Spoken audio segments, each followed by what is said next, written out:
शांति।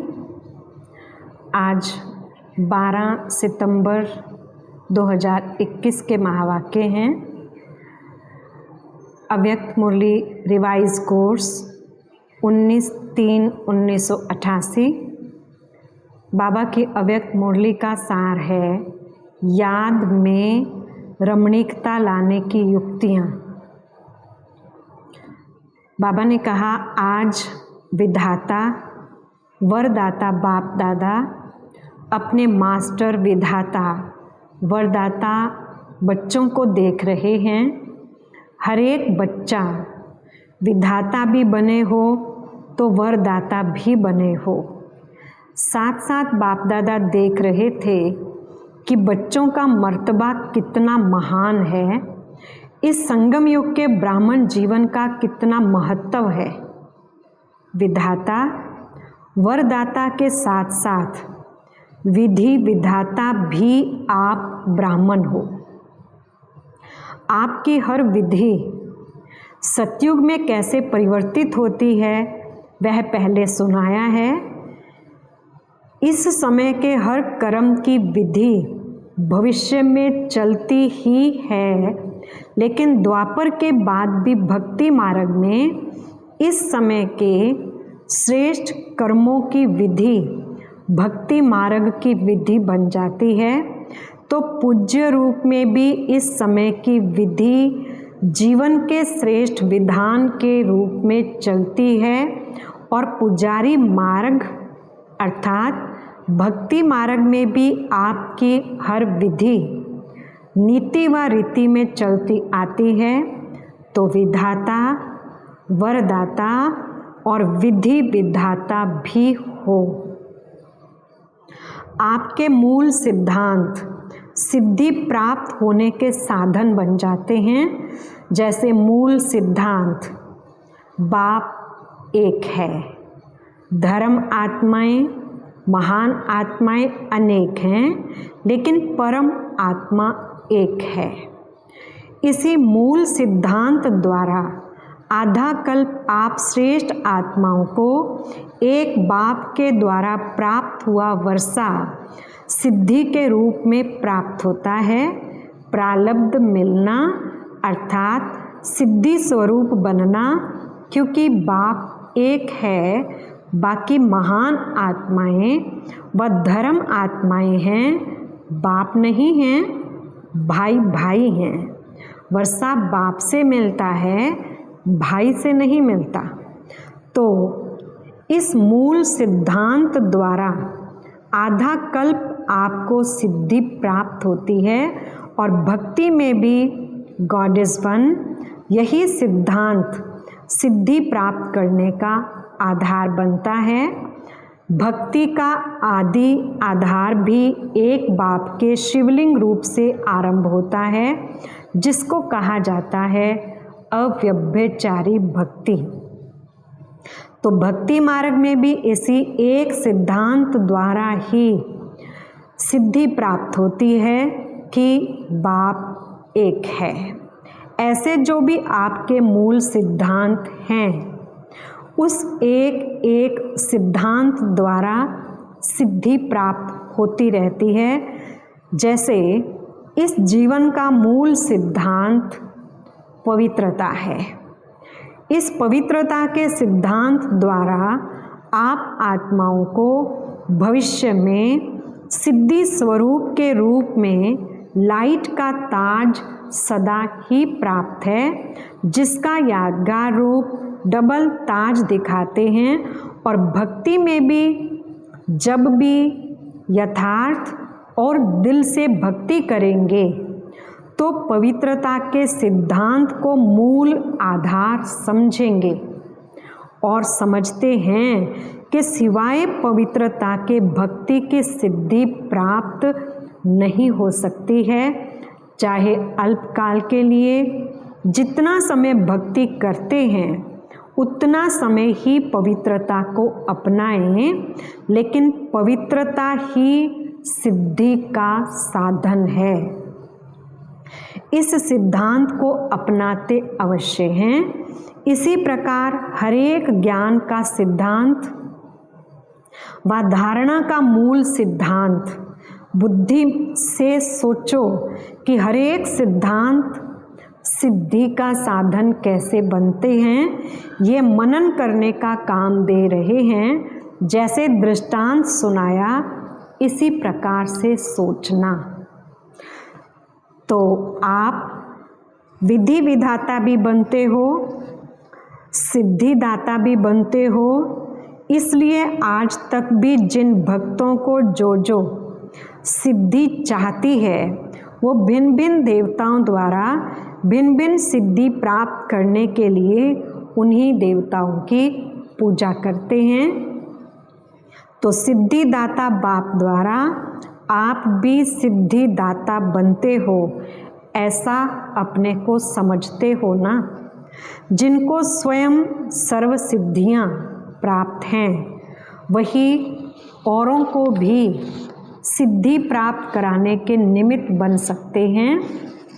सिद्धि खराब चीज़ नहीं है, क्योंकि आपकी रिद्धि सिद्धि नहीं है।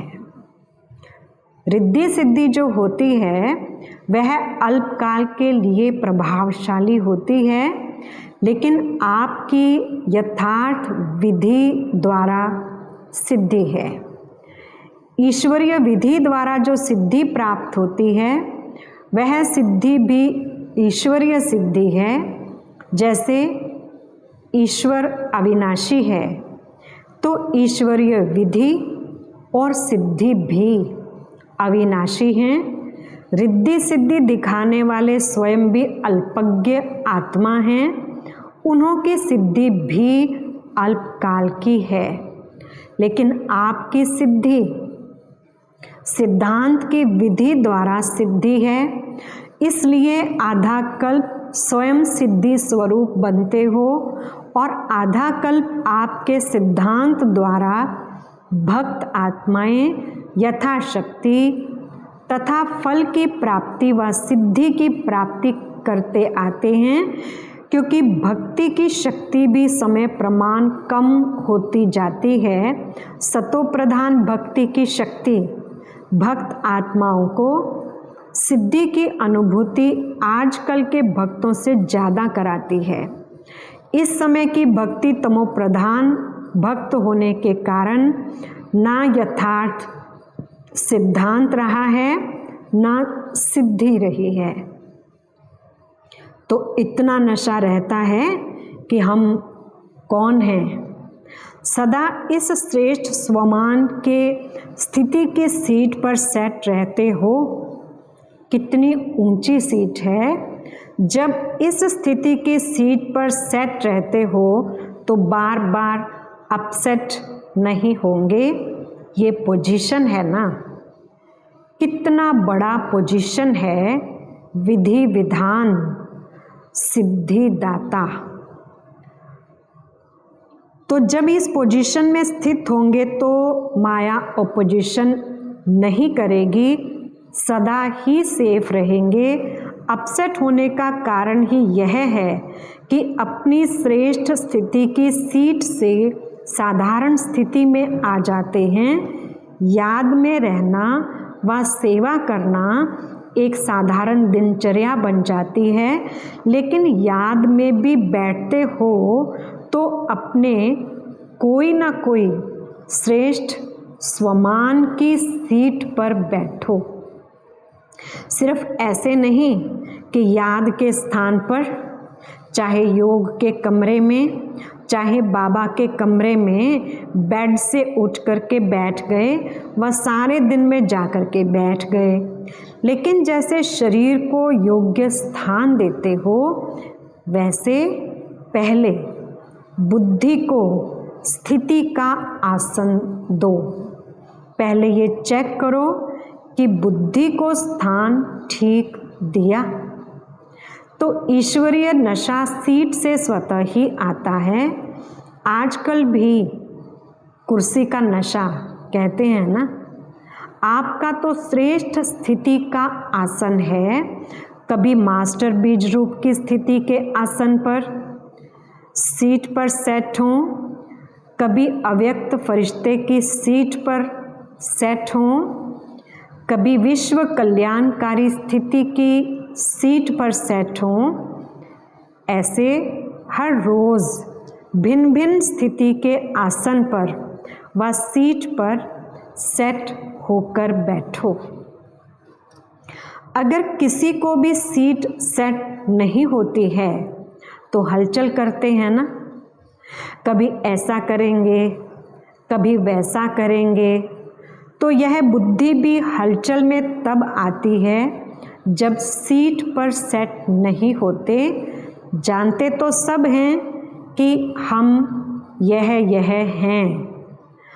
अगर अभी ये पूछें कि आप कौन हैं तो लंबी लिस्ट अच्छी निकल आएगी, लेकिन हर समय जो जानते हो वह अपने को मानो, सिर्फ जानो नहीं मानो, क्योंकि जानने से सूक्ष्म में खुशी तो रहती है, हाँ मैं ये हूँ, लेकिन मानने से शक्ति आती है और मानकर चलने से नशा रहता है।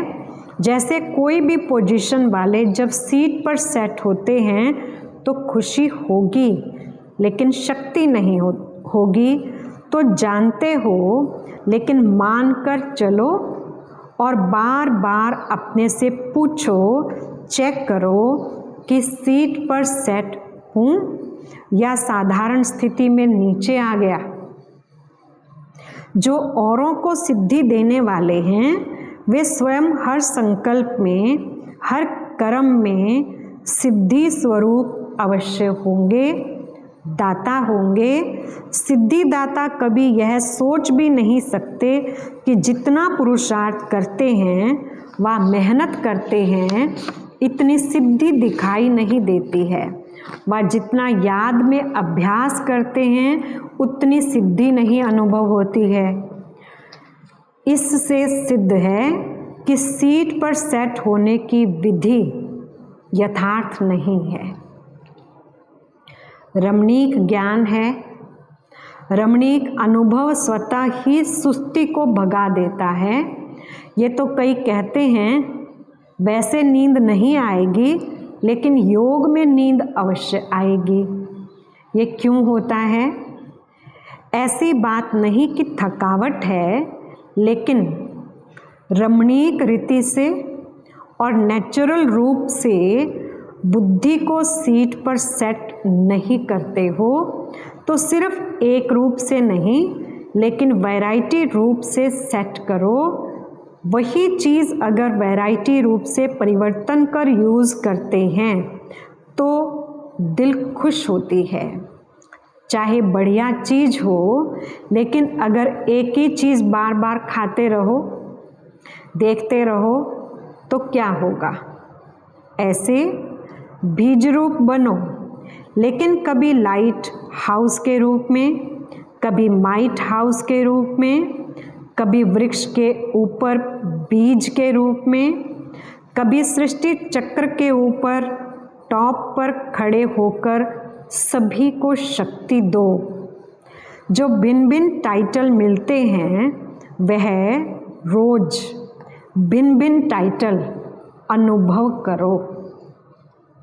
कभी नूरे रतन बन बाप के नयनों में समाया हुआ हूँ, इस स्वरूप की अनुभूति करो।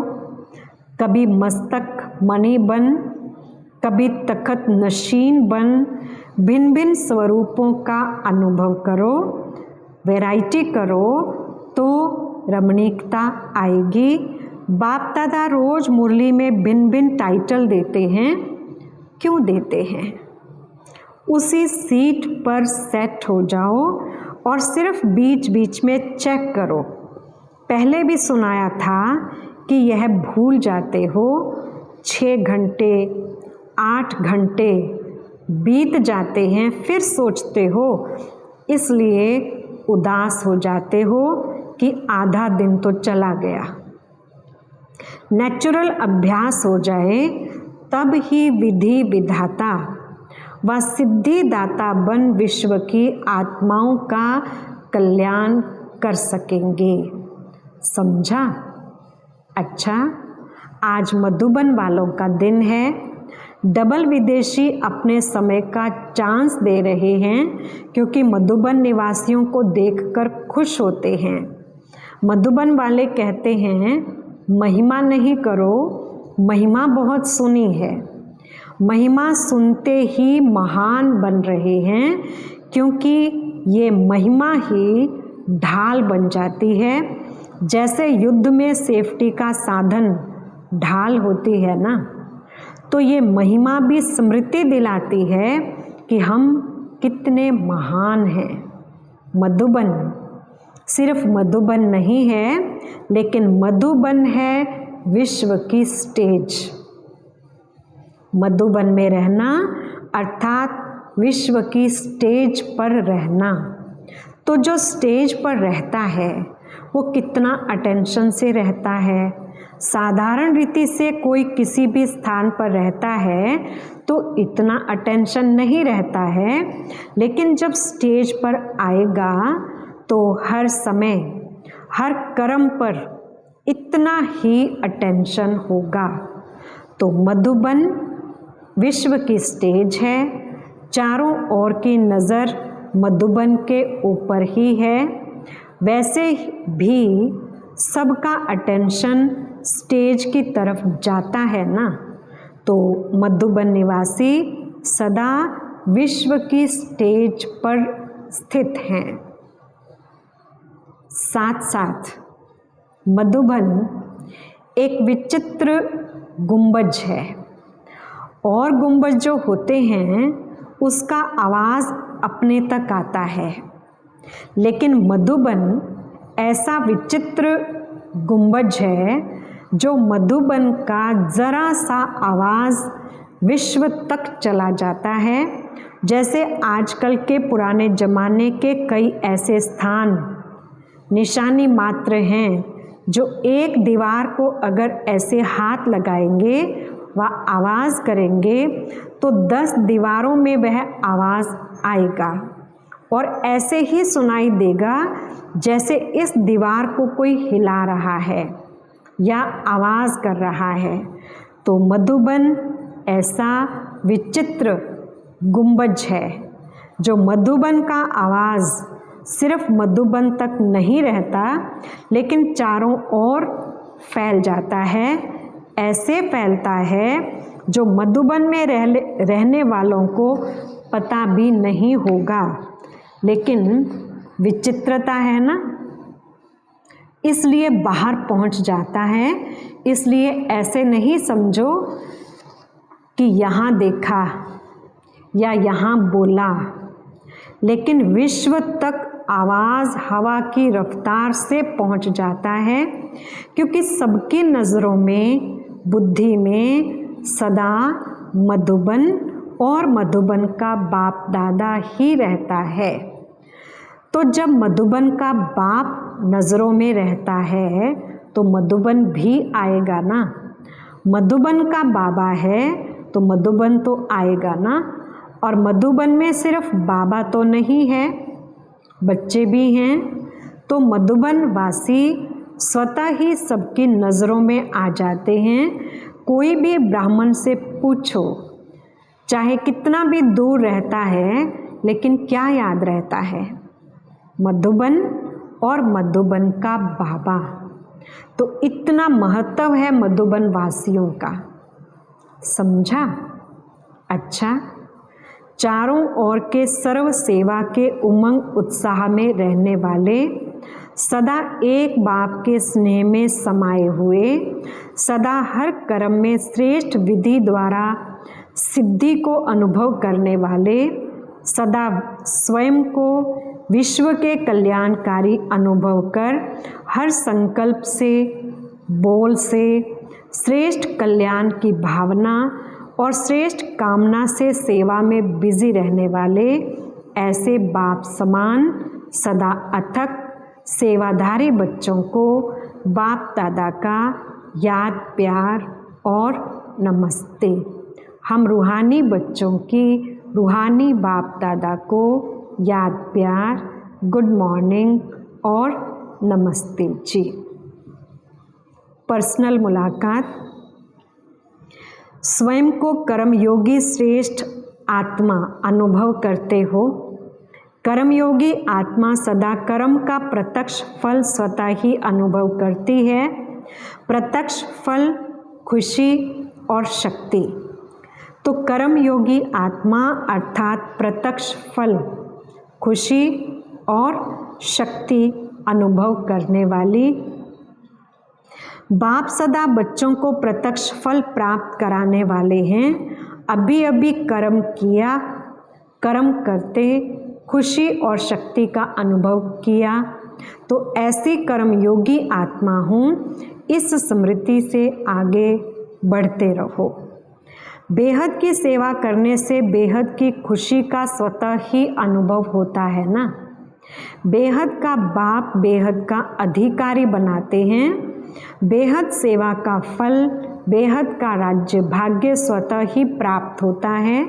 जब बेहद की स्थिति में स्थित होकर सेवा करते हो तो जिन आत्माओं के निमित्त बनते हो उनकी दुआएं स्वतः आत्मा में शक्ति और खुशी की अनुभूति कराती हैं। एक स्थान पर बैठे भी बेहद सेवा का फल मिल रहा है। इस बेहद के नशे से बेहद का खाता जमा करते आगे बढ़ते चलो। वरदान। सेकंड में देह रूपी चोले से न्यारा बन कर्म भोग पर विजय प्राप्त करने वाले सर्वशक्ति संपन्न भव। विस्तार। जब कर्म भोग का जोर होता है, कर्मेंद्रियां कर्म भोग के वश अपनी तरफ आकर्षित करती हैं, अर्थात जिस समय बहुत दर्द हो रहा हो ऐसे समय पर कर्म भोग को कर्म योग में परिवर्तन करने वाले साक्षी हो, कर्मेंद्रियों से भोगवाने वाले ही सर्वशक्ति संपन्न अष्ट रतन विजयी कहलाते हैं। इसके लिए बहुत समय का देह रूपी चोले से न्यारा बनने का अभ्यास हो। यह वस्त्र दुनिया की व माया की आकर्षण में टाइट अर्थात खींचा हुआ ना हो तब सहज उतरेगा। स्लोगन। सर्व का मान प्राप्त करने के लिए निर्माण चित्त बनो।